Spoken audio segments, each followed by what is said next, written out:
Gaya ng aming ipinangako sa inyo, masitik sa mga kwento ang ihahatid namin sa Season 3 ng Profile Overseas Diaries. At sa ating unang episodes, binalikan namin ang isla ng Aruba kasama si Alma Goldschmidt bilang ambassador ng Aruba. At personal naming nakausap ang Honorary General Consul na si Ofelia Mendez-Henriquez, kung saan taas noong ipinagmamalaki ni Amy ang kakayahan at abilidad ng ating mga kababayan sa Aruba. Hindi lamang sa kanilang pagtatrabaho, kundi maging sa kanilang pakikipagkapwa at kababaan ng loob. Magandang araw, ako si Dong Robles at welcome sa ikatlong season ng Profile Overseas Diaries.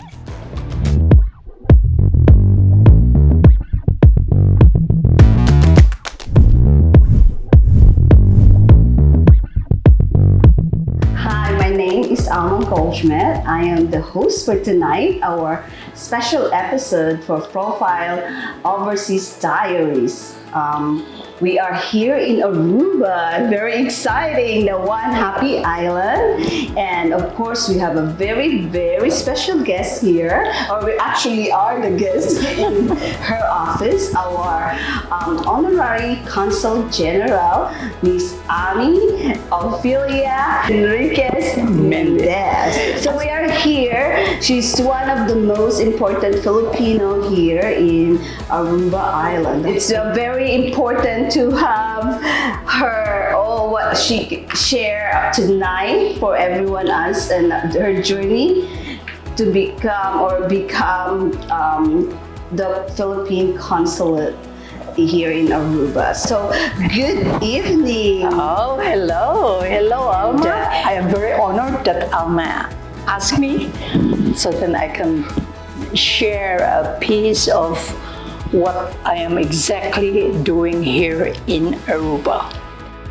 Tell me, what would you like to know, my dear? Oh my God, there's so many we have to answer. Maybe we're gonna be coming for the second episode because we cannot tackle everything today. It's okay. But we would like to know how did you start be here in Aruba? How did you come in Aruba? And what was your background before your consulate in Aruba? Okay, before that, I was living in Holland, and I married there. I get married there, and I work in Citibank as the executive secretary to the CEO of the company. And I learned Dutch from my boss, and I was married. We get married on 7/7/1977. From there, I started working because I got bored when you are always at home after you get married. So everything is all check, and I told Chido, my husband, I'm gonna look for a job. So I applied, I solicited, and I got accepted by the Citibank. And I had worked there until we come to Aruba. We arrived in Aruba in 1981, late 1981. We were not supposed to come, but the great Bitico Cruz, who is the national hero of Aruba, spoke with Chido and asked him that we need people like you to come back home, learn our people, guide the young ones, and be on them. So you have to come back to Aruba, share now. So that's why I arrived in Aruba. I have to leave my job, I have to sell my house, and with my sister who is living in Switzerland, she had so much heartache because I was leaving her. And I arrived in Aruba. And let me tell you about Aruba. When we were in the plane, Chido showed me a picture of Aruba. And he showed me the beach. And the beach is really white.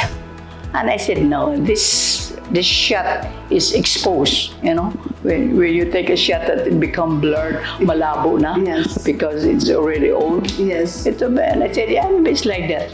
And when I was turning when they announced that in 10 minutes we'll be in Aruba, and the plane was circling, and I just jaw dropped, because indeed the beach is white, the crystal blue waters. I said, wow.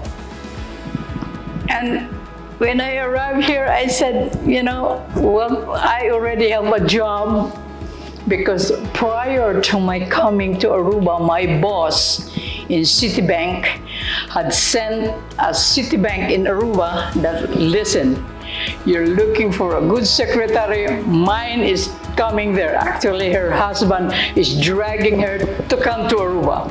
So if you want a good one, this is the one. So I arrived December 18, and there's already a job waiting for me. Wow. In the Citibank, Aruba.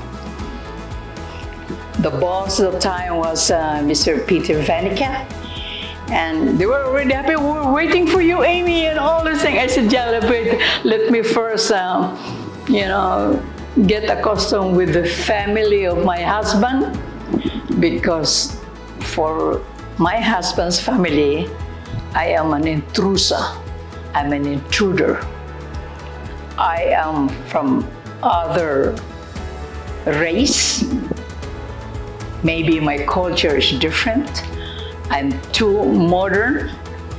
I am this and that for my mother-in-law. Well, I can relate in You that. can relate in that. So after that, I get to use, and then suddenly some Arubans also came back together with us. We were already having fun, get together, playing in the band, something, just you know, sort of, you know, let's have a play, because we are all ex-musicians and something like that. And suddenly he said, why don't we form a band? So I said, I cannot play the drums because I've been operated, but I can play the bass. Okay, so one is bass. We were 4 members, and we called ourselves Survival. And we started working 1st of January. Imagine, just 2 weeks.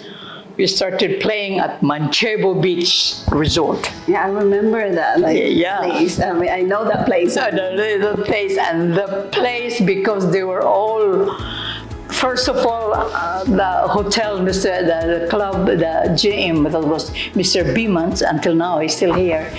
He told us, okay, you guys, if you want to have an audition, you'll be coming here in this particular 1 o'clock in the afternoon. We'll set up an instrument and we'll be there. And suddenly he heard 1 o'clock, he heard music. So he went and said, hey, what's going on? There's a new band playing.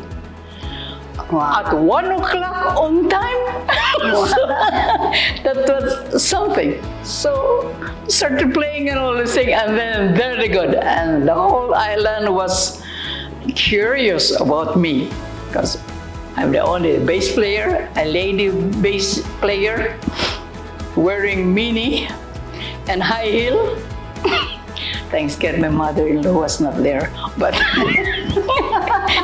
it was, you know, and we started playing, so they were all curious about me.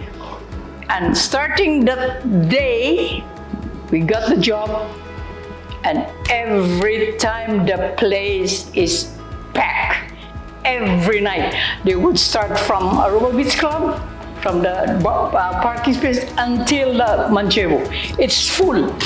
So, so you're working in the bank, in the city bank, right? Yeah, in Full Amsterdam. time. And then when I came to Aruba, So you have the job offer for you I again had in a the job city bank? offered again, but then I told them that, look, we were 4 members. If I would go with the bank, I will only help myself. Likewise, if I'll join the band, I have 3 more families that I can help. Okay, so And you, beside it is, music is hobby. I come from a musical family, even though they're much better than me. In short, I am the worst of them all. But I said, let's work it out. Let's help together. We are family, and we are from Holland. We moved back to your island, Aruba. So let's start. And it was a hit. So with the dismay of Citibank, Amy, how can you do this to us? We need you, we need, and all this thing. I said, sir, I am sorry, but we all work to help ourselves and to help other people. And that's exactly what happened. I helped 3. So we are 4, and it is our hobby. We're earning money, making people happy, making people chismosos about me, and it's a hit. Wow. And that's, I've been like that. So you quit your I quit your career, Yeah. my office career, to become a musician. So that's really your passion. That is my passion. And your Music is my hobby. yes. It is really, without music, I won't be me. So are you feeling like working, pursuing your career? Just enjoying and just having, the flow until my father passed away in 1986. And that hurt me so much, and just tell me, okay, stop your music and go back to working. Go back to your banking career. I applied, and because of my background from Citibank, I started working as the executive secretary in First National Bank. And I started working, I quit my music, I closed my music room, I sold my bass amplifier, I only keep my bass guitar. And I told the guys, I'm not anymore. I'm sorry, I'm done with my music, because every time if I'm singing, if I'm performing, I picture my father there. Watching and what's that. My father always, every time I sing, or every time we perform, before the music will be finished, my father is already applauding, and he would say, 100! Wow. So wow. I saw that, and when he died, I said, no, I cannot. I think you wanted to know how I become a consul. Yes. Yeah. So when did you become a consul? Okay. So I'm in between with my music and in between what I have to do. I was saying, one time they told me to come before we were under the jurisdiction of Caracas. And Ambassador Alma came to visit Aruba. And he said, how many Filipinos are here? I said, we are quite a lot, sir. That started when we opened a Philippine organization. We call it SAMAPIBA. It's Samahan Filipino sa Aruba. So SAMAPIBA. So we had that open during the 100 years of the Centennial. Centennial, yeah. That's the one. So we were there, and we formed a group. I was the PR in that time. That was the year 2000. No, 1998. 1998. Yeah, so that is the group. So that's the time we invited the authorities from Caracas, the Philippine embassy in Caracas, and then they came and they checked around, and they said that indeed there's a lot of Filipinos in here. Madaming Filipino, ang dami. Daghan kaayo. So they said, we need here somebody who will become the head of them. I didn't worry, because I was still with that group or something. So when the first 2 years of the first president of SAMAPIBA, Isabella Jiao, when she was gone, then I took over, and I stayed for 5 years as the president of the SAMAPIBA. But during the year 2000, I started lobbying, because we are so much Filipinos, and we need to be recognized.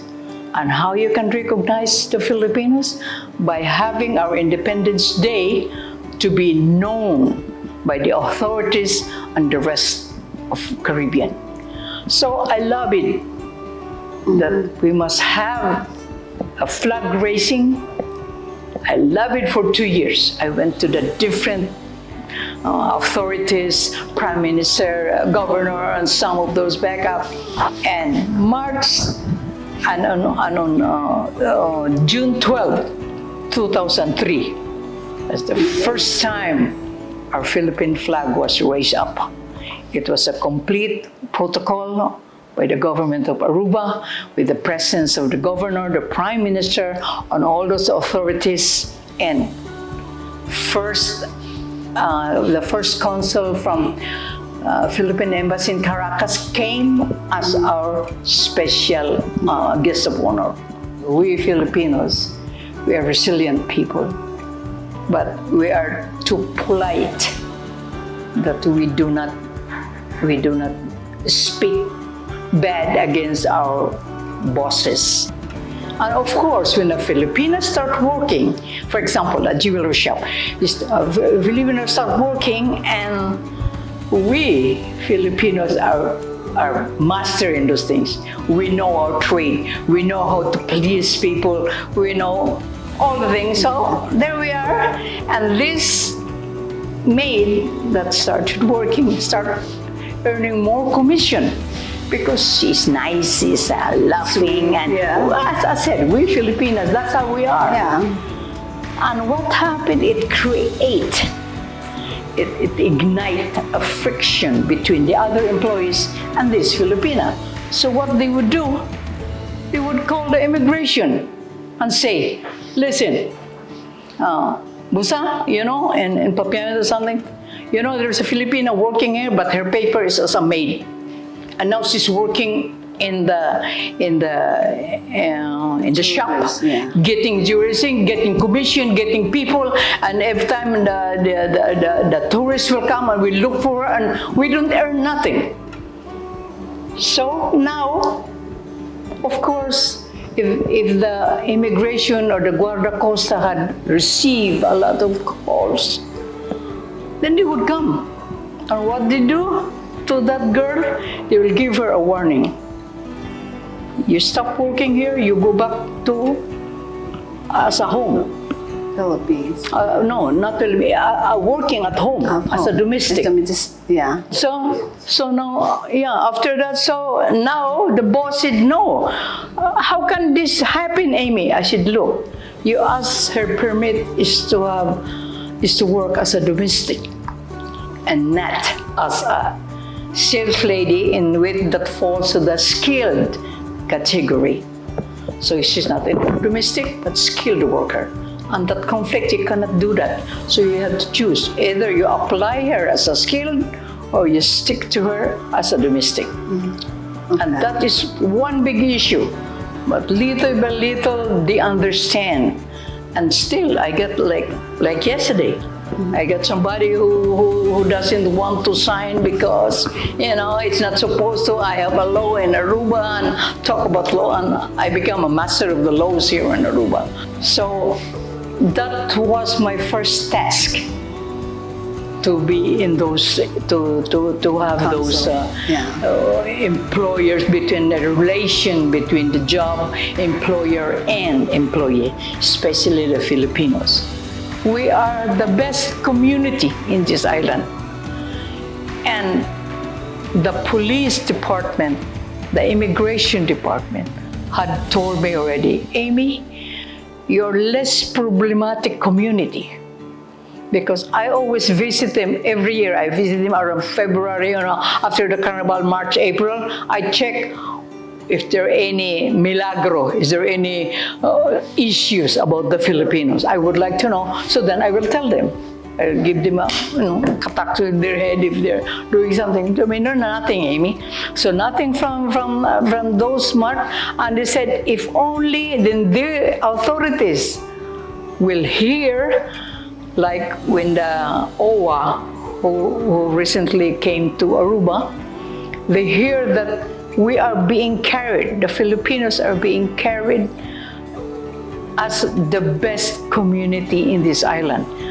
That we have 3 hotels who's gonna open soonest Some of them is already soft opening. They only want Filipinos. What are the most enjoyable memories or for you as working as a consulate? I check the parents, mga Filipino. Can you make a list of who are the children that cannot go to school? So, with that, and when I got all those things, I went and lobbied with the Minister of Education. That's Mary Waver. She died already, but she helped us. I told her, you see, when it was June 12, I told her, you see those dancers? Few of them cannot go to school because they don't have papers. They told me why. I said, the parents doesn't have permits. So she helped. I said, in Philippines, let me give you a very good example about us Filipinos. In Philippines, you will enter a barrio or a place that doesn't have water, doesn't have electricity, doesn't have one store, something. But there are always two things that you will find: a church and a school. So these two are the most important. They're the pillars of how we Filipinos are brought up. We're very lucky, like we know you personally, and also you are a blessing to all the Filipino here in Aruba. So is there any plan moving forward for your career or to the Filipino, what needed to be done or more? I wish that we can open a consulate general office in Aruba. Why? First of all, Aruba, we have a pre-clearance. Pre-clearance when you go to States, when you are inside in Aruba, as if you're already in States.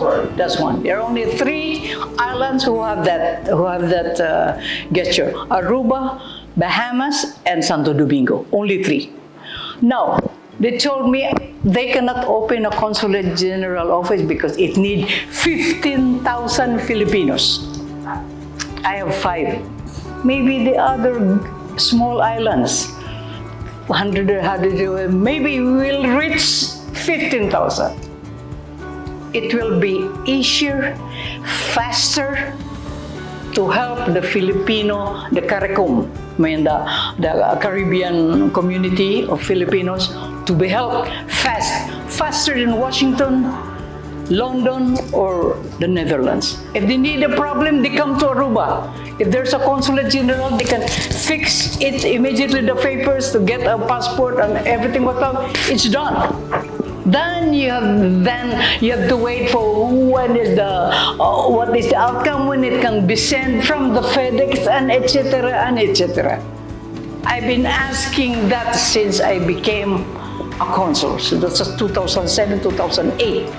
I've been asking for that, and it's now 2024, and So 17 years. now 70. I've been asking, and I also told them that I'm gonna step down.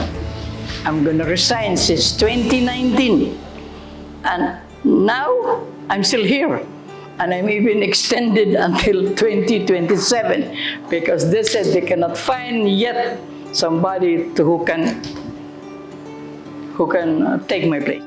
So anyway, we will wrap this up. Have a good night. Again, we are live in Aruba, and I'm your host tonight. My name is Alma Goldschmidt. Have a good night. Thank you. Thank you. Bye. Umpisa pa lamang yan ng mga istoryang talaga namang makakapag-inspire sa ating mga kababayan. Lalo na yaong mga naghahangad na makaahon sa hirap ng buhay. Kung nagawa nila, posibleng magawa mo rin.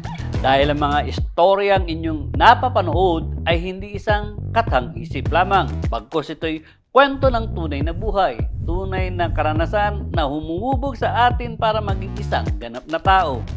Kaya't hanggang sa susunod naming episode, kwento naman ni Nanay Ofelia at ni Jessie ang ibabahagi namin sa inyo kung paano sila napadpad sa Aruba.